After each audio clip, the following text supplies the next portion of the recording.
Sa panahon ngayon na mas madali pang paniwalaan ang kasinungalingan kaysa katotohanan, masakit, mahirap.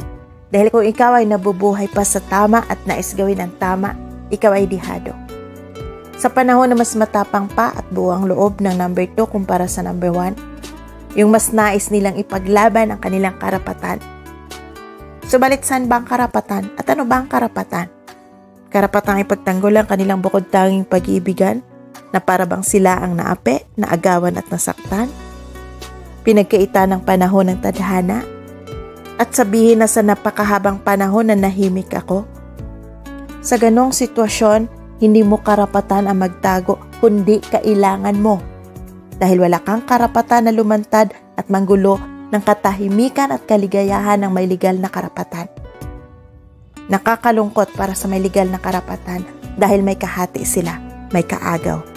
Subalit mas nakakalungkot, nakakaawa at nakakahiya ang sitwasyon ng number 2. Dahil kailanman hindi sila pwedeng maging number 1 at ang tawag sa kanila ay tagapanggulo. At kahit ano pa ang dahilan o simula ng kanilang pag-ibigan, hindi yan sapat para sabihing tama. Dahil bali-baligtarin man ang prinsipyo ng mundo, kailanman hindi magiging tama ang mali at ang katotohanan ng niloko ay niloko at ang nang-agaw ay nang-agaw.